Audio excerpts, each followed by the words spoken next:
Well, I got a quad cam up.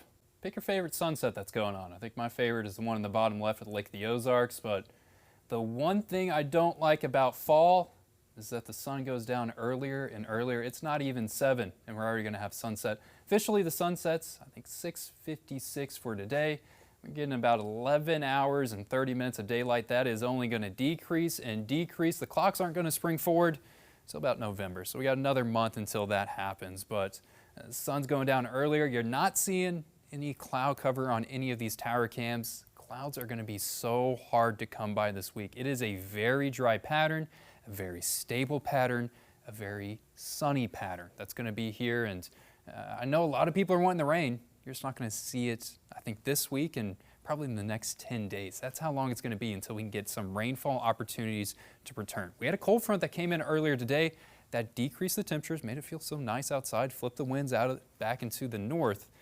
Normally you can get some rain out of cold fronts, but there's just no wet weather to work with. I like to describe, getting rain as a sponge. You have to have your sponge wet, and then you have to have something that squeezes the water out of the sponge. We can have stuff that squeezes the sponge, but if the sponge is bone dry, this is going to be the result. Look at the rain outlook for the next week.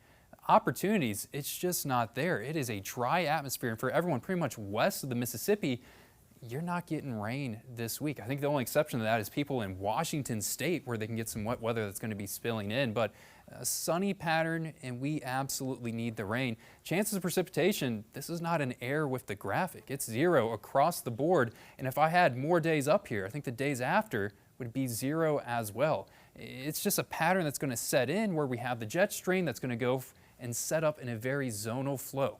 The jet stream, a lot of times, it's the boundary between warm and cold air. And it's keeping the cool air up to the north in Canada, and we're having all the warm air that's going to pump in for the next couple days. Wasn't too hot today, won't be too bad for Wednesday, but Thursday and Friday, we're going to get temperatures that are going to crank up to these upper 80s, challenge the 90-degree mark. If we had this pattern in July or in August, that's how you get 100-degree days. It's just happening in October. So we have less time during the day for temperatures to heat up, and that's not going to be too bad. I know upper 80s are hot, but I think we're going to be able to dodge anything that's approaching those those 90s or that really just sticky, oppressive heat, because we're not going to have humidity to go with it.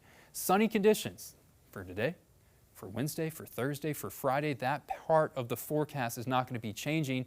Something that is worth noting, it is going to be chilly tonight. We don't start that warm-up process until really Wednesday and Thursday. That's when temperatures start to crank up. But for tonight, we can have those temperatures that are going to decrease to those lower 40s. We have not been this cold since April, so be aware of that. And then tomorrow, probably just a couple degrees warmer than what we got today. Some places could hit that 80-degree mark. It's really on Thursday that a whole lot of heat starts to roll in, and I think even some 90s could come back across the boards. I think Thursday is going to be the hottest day we have this week, but I mean Friday, Saturday, and Sunday are going to challenge the heat of what we're going to experience on Thursday. Temperatures can near 90. We got to get to 91 for a record. So within 3, that's definitely possible. We get a cool down about a week from now where we get temperatures back to average, but look at the icons up there. Sunny, sunny, sunny, sunny. Sunny in the high 80s, 88, 87, 87. That's not what you would expect in the Burr months, the BPR months. The Burr months. We're deep into them now. That is not a Burr. That is not a Burr 7-day forecast. We're supposed to be in the second Burr month, Matt. I'm still going to wear my hoodie anyway, so it's always hoodie weather. Hoodie in the air conditioning. Yeah. All right, thanks, Matt.